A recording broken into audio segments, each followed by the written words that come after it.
Hello and welcome to the ultimate guide on installing Python in 2026.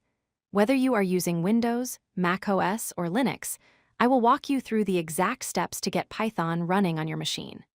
We will cover downloading the installer, configuring your system path correctly, and verifying that everything works so you can start coding immediately.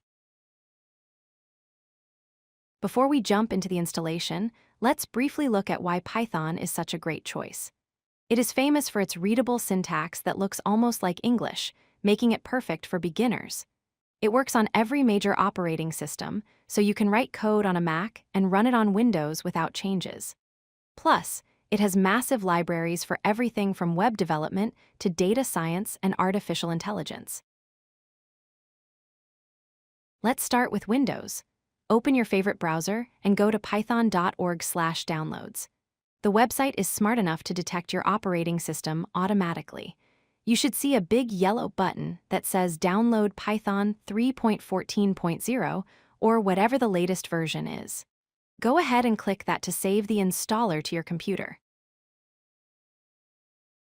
Now, this is the most critical step for Windows users. When you run the installer, do not just click Install Now immediately. Look at the bottom of the window. There is a checkbox that says Add python.exe to path. You must check this box. If you miss it, you will have trouble running Python from the command line later. Once that is checked, click Install Now. For macOS users, you have two main options. The easiest way is to download the installer from python.org, just like on Windows, and click through the installer steps. However, if you are comfortable with the terminal, I highly recommend using Homebrew. Just open your terminal and type brew install Python.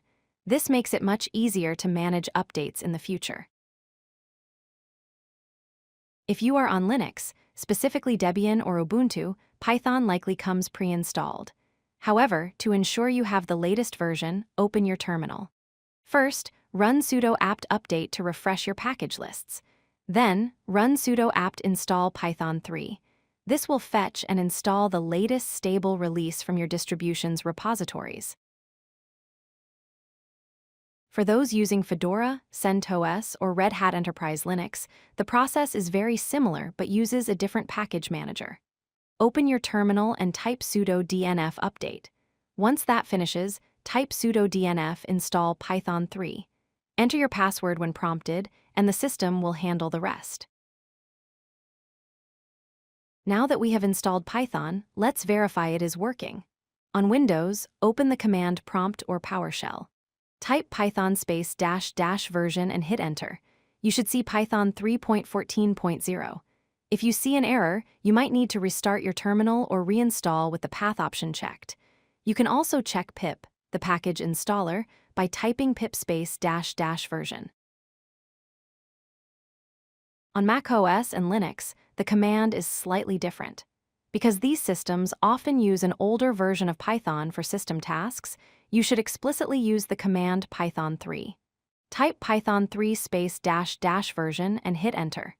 Do the same for pip by typing pip 3 -- version. If you see the version numbers, you are good to go. Let's write your first line of code to make sure everything is connected.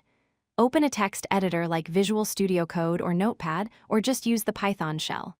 Type print, open parenthesis, quote, hello, world exclamation mark, close quote, close parenthesis. When you run this, it should print the text to your screen. Congratulations, you have just written your first Python program. If things didn't go as planned, here are a few common fixes. If you see command not found on Windows, you likely missed the add to path checkbox. The easiest fix is to reinstall Python and check it. On Mac or Linux, remember to use Python 3 instead of just Python. If you are still stuck, try restarting your terminal to reload the system paths. That covers the installation process for all major platforms. You are now ready to start learning the language itself. In the next video, we will dive into variables and data types. If you found this helpful, please hit the like button and subscribe for the rest of the course. If you ran into any specific errors, leave a comment below and I will do my best to help you out. Happy coding! If you like this video, hit that like button and don't forget to subscribe. Visit codelucky.com for more such useful content.